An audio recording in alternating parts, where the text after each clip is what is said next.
Angie with News OK. And Sherrel. Sherrel is our passion for food columnist for the Oklahoman.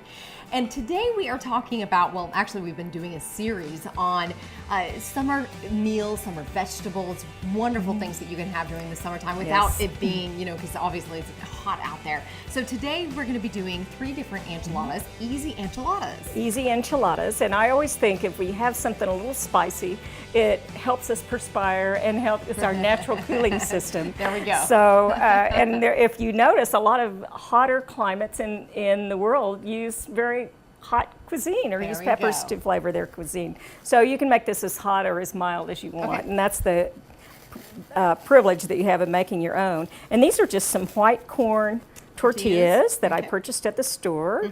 And if you're really industrious, you can make your own. But these, I just soften a little bit in a heated chicken broth. Now, I have vegetable broth here that I use just trimmings from all the vegetables I've been using. And so if you have someone that wants an all vegetable, and this is a great one to do because it's black beans. And I'm just going to put some of the black beans. They're kind of mushed around so they're sort of thick. And that looks like about enough. And very good. And then we can simply roll this up. I'm going to bring this part over and this part over, and of course it's already soft. So then all I need to do is put just a little bit of cheese on the top, like so. And I'm going to use, with this one, a little ranchera sauce. And I just purchased in the Mexican sections, just a little bit of the ranchera. And then I like to put just a tiny bit of broth in the bottom so it keeps it steamy when it's going in the oven, and then that goes in to bake. You could do several different ones or different pans in the oven, but since today we're doing 3 different kinds, I decided to put them on one baking sheet to cook in the oven, so that would work the best. Great. All right, we are on enchilada number 2. What one is this? I've cleaned the leeks, and this is a chicken and leek enchilada. So again, we're using these very wonderful leeks in it, and I'm going to lightly saute them in a little olive oil. And I like to use some of the green part until it starts getting tough, like that part.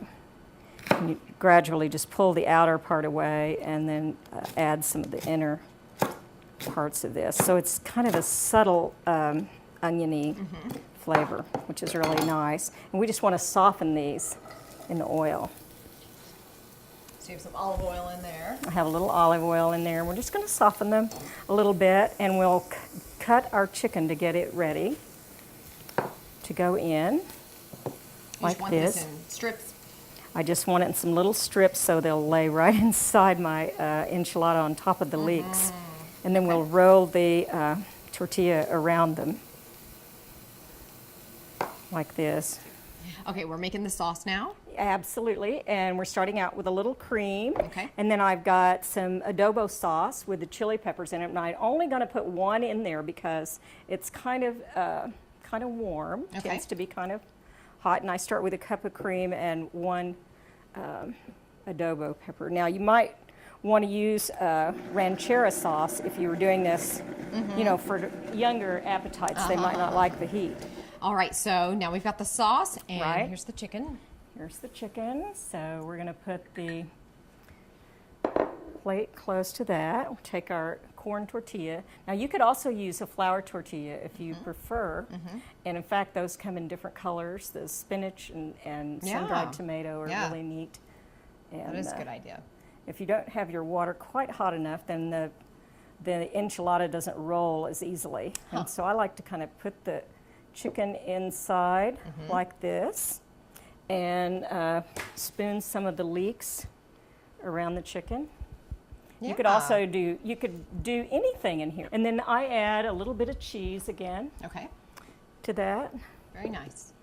And then I take a little bit of this sauce. There's to the kind sauce. of top it off. That looks good. Very nice. Creamy nice. And then we just sort of roll it up. And so we're going to put this sauce around. Over that, and then a little bit of the adobo, just a little bit. Or you could do ranchera or one of the others. Very nice. And then a little more cheese. Cheese, oh yeah. Or that nice cilantro pesto. You could toss all the interior ingredients in the pesto. Enchilada We're going number on 3? to enchilada number 3. Okay, so our third enchilada is going to be green enchilada, Okay. and we're going to use a spinach flour tortilla that I've cut green in tortilla. half because our dish is a little smaller. Okay. And then the other thing that we're going to do is fill it with spinach. Green leaves, there we go. And we're going to have mushrooms in it. And, but the mushrooms, because we're using those, these are not cooked yet. And I like to clean my own and slice them, although you can buy mushrooms already sliced, but I always feel like this is a better thing. And I just use a damp rag, clean it off, and slice it. And there you go. And I wanted to show you how I did that. And then I use a mixture of butter and olive oil to saute mushrooms. And I don't crowd the pan. So we put them in there and we're going to saute that. And as soon as I turn them over, I'm going to put the spinach on the top and let it kind of wilt. And that'll really help. Okay, now these are browned. And so we're going to add our spinach and just toss it around over the mushrooms till it wilts down. Yeah. Turn the burner down just a little bit. And so I'm going to put some of the filling inside. Okay. I probably did enough for 2 enchiladas here, but you could do a whole skillet full. And if you make these up in the morning, they can sit in the refrigerator, or you could do them the day before if you're having kind of a party or something. And I like to put some of this ranchero queso fresca cheese in. Very nice. Inside as well, and I'm just kind of grating some of that. Okay. Now I'm going to add a little sauce. Salsa verde to it. Okay. Around it. Very nice. You could green that up some more. You could add cilantro to that. You could again use the cilantro pesto and add it to this. There we go. There's so many ways to perk that up. Yeah. So I'm going to top that with a little mushroom. Very nice. And maybe I'll put a little bit of our other sauce on it. I love that. Just a tiny bit of hot that gives on it there. some color too. Yeah, just adds another Very touch. nice. Very nice. It's fun. But you could use an all bright green sauce by adding a little jalapeno and a little the cilantro or spinach to the green sauce. Yeah. Well, these are great, and obviously we're going to put these in the oven. Absolutely. For how long? Oh, probably 20 minutes. And one of the things that I like to do on enchiladas is I like to cover it with something so they kind of steam and they don't get too crispy on the outside. Okay. And so you can use either the nonstick foil or a silpat over the top of this, which is very wonderful. And none of that will stick to it, not even the cheese. Wow. Okay, So and so for 20 minutes, what temperature? Oh, probably 350. Okay, so somewhere on there. She's going to have these recipes in the Oklahoman in the Life section. Look under Sherrel Jones' Passion for Food column, and she will give you tips on how to make these wonderful summer enchiladas, 3 different kinds. Great. How fun. Thank you so much. Thank you.